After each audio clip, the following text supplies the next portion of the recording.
Assalamualaikum warahmatullahi wabarakatuh.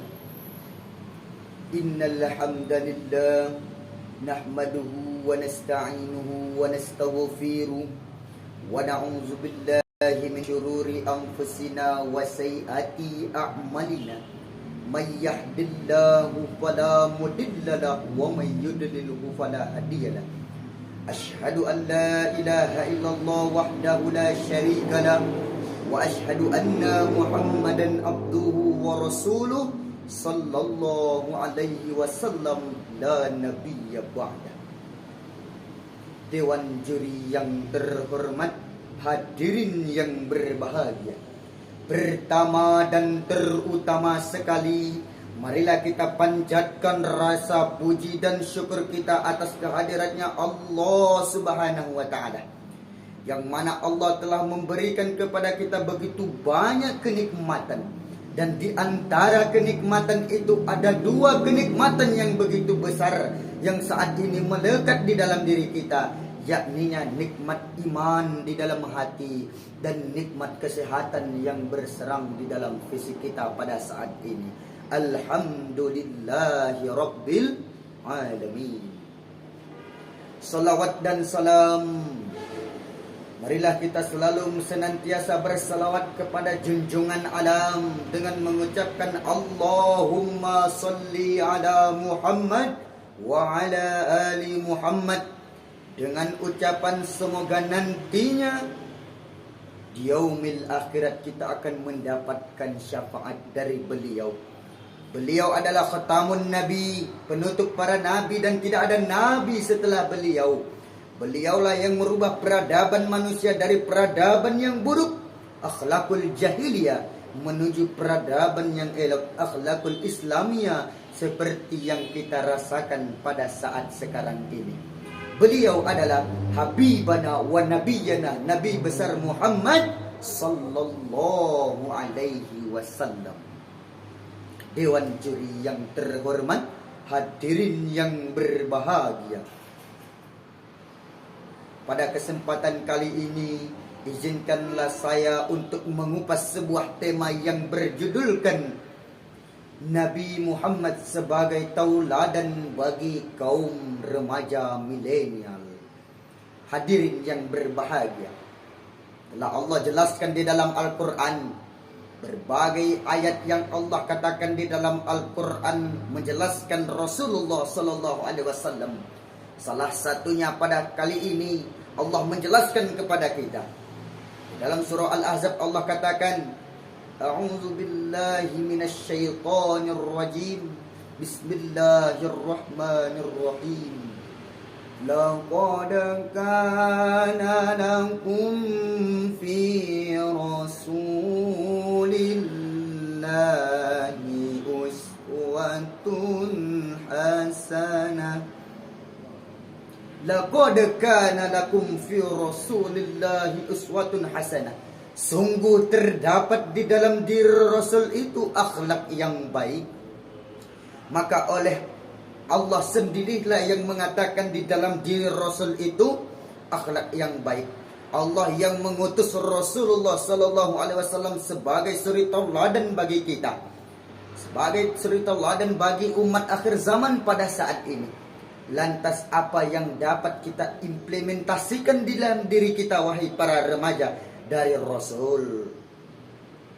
Maka mari kita pelajari sifat-sifat Rasul yang dapat kita tanamkan di dalam diri kita pada saat ini. Yang pertama, Rasul memiliki sifat siddiq, artinya benar. Beliau adalah orang yang selalu benar baik dalam ucapan maupun perkataan, dan tak pernah sekali-kali dalam keadaan berdusta. Implementasikanlah ke dalam diri kita pada saat ini, wahai para remaja. Tanamkan sifat siddiq, sifat kebenaran. Di saat kita berkata, ucapkanlah kejujuran, kebenaran apa adanya. Di saat perbuatan kita, ucapkan juga sesuai kebenaran yang selalu kita ucapkan sesuai lisan kita. Maka di saat seperti itulah kita akan mendapatkan sifat Rasul yang pertama, yakni siddiq. baik itu berupa dalam ucapan kita bersama para teman-teman kita di saat bersendah gurau misalnya, ucapkan kebenaran apa adanya. Rasulullah bersama para sahabat bersendah gurau pun tak pernah melakukan kebohongan sedikit pun. Beliau bersendah gurau bersama para sahabatnya, beliau bercanda bersama para sahabatnya dalam keadaan benar juga apa yang dikatakannya. Tanamkan di dalam diri kita yang pertama sifat siddiq, yakninya selalu berada dalam keadaan kebenaran, jujur. Maka yang kedua, sifat yang kedua bagi Rasul itu adalah sifat amanah. Sifat yang dapat dipercaya. Rasulullah adalah panutan kita kalau masalah amanah. Orang-orang yang dapat dipercaya terkait apa yang dimilikinya saat ini dan diamanahkan kepadanya, beliaulah yang dapat dipercaya. Panutan pada kita, implementasikan ke dalam diri kita bagaimana kebiasaan Rasul dalam mengemban sebuah amanah. Maka di saat kita diberikan amanah oleh orang lain, baik itu orang tua maupun guru, maka embanlah amanah itu sampai amanah itu dapat dipercaya bagi yang mengembannya. Dan amanah yang paling terbesar saat ini bagi kita kaum milenial adalah bagaimana perjuangan kita menegakkan agama Allah di era zaman yang begitu sadis, di era zaman yang begitu berantakan daripada moral akhlakul Islam. Itulah kegunaan bagi kita. Maka sesekali bahwa tidak salah bahwasanya keberhasilan, kesuksesan suatu bangsa ataupun agama itu dilihat dari generasinya pada saat ini. Maka salah satu kunci kesuksesan itu adalah mengemban amanah. Ingat, sifat Rasul yang kedua adalah amanah. Maka yang ketiga, Rasulullah Sallallahu Alaihi Wasallam memiliki sifat tabligh, artinya selalu menyampaikan, berdakwah di mana-mana, terbukti dengan menyebarnya syiar Islam. Syiar agama Islam terbukti saat ini, yang dimana Rasulullah Sallallahu Alaihi Wasallam menyebarkan bersama para sahabat ke gunung samah mendaki, ke laut samah mendayung, untung samah dibagi, rugi samah ditanggung demi menegakkan kalimat La ilaha illallah di muka buminya Allah Subhanahu wa ta'ala.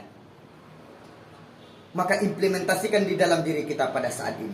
Dakwahkanlah kebenaran itu, walaupun kebenaran yang kita amalkan itu hanya satu ayat. Balighu anni walau ayat. Sampaikanlah walau satu ayat. Mudah-mudahan di saat kita menyampaikan itu adalah usaha bagi dalam diri kita dan dapat didengarkan oleh orang lain tentunya. Maka yang terakhir sifat Rasul, hadirin yang dirahmati dan diberkahi oleh Allah Subhanahu wa taala, adalah sifatnya fatonah, cerdik, pandai, cerdas. Beliau orang yang cerdik, beliau orang yang cerdas dalam masalah apapun. Maka tanamkan di dalam diri kita saat ini, tuntutlah ilmu sebanyak-banyaknya, amalkan ilmu agama, ilmu dunia, pelajari seluruh ilmu itu dan jadikan diri kita sebagai sifat-sifat orang yang fatona, sifat orang-orang yang cerdik dan pandai dalam segala hal apapun. Itulah dia sifat Rasul. Yang pertama siddiq, yang kedua amanah, yang ketiga tabligh, dan yang keempat adalah fatonah. Dari keempat sifat ini, apabila kita implementasikan di dalam diri kita, wahai para remaja, maka ingatlah, di saat itulah kita akan menjadi remaja yang sukses tatkala pada saat ini. Bukankah Rasul telah menjanjikan bahwasanya di antara 7 golongan yang akan mendapatkan naungannya adalah syab nasa'a fil ibadah, pemuda yang taat beribadah. Ati Allah wa ati'ur Rasul. Taati Allah dan taati Rasulullah sallallahu alaihi wasallam. Karena Rasul juga mengatakan, man ahya sunnati faqad ahabbani wa man ahabbani kana ma'ya fil jannah. Ikuti sunnahku, maka beliau adalah orang-orang yang suka terhadapku, mencintaiku, dan barang siapa yang mencintaiku bersamaku di dalam surga. Itu kata Rasulullah sallallahu alaihi wasallam. Tanamkan diri sifat dari Rasulullah SAW di dalam diri kita, dan semoga kita menjadi orang-orang yang menjadikan Rasulullah sebagai tauladan di dalam diri kita. Mungkin yang dapat saya sampaikan, yang benar dari Allah, yang salah dari dalam diri saya sendiri. Billahi sabilil haq fastabiqul khairat. Mari berlomba-lomba dalam kemenangan. Wassalamualaikum warahmatullahi wabarakatuh.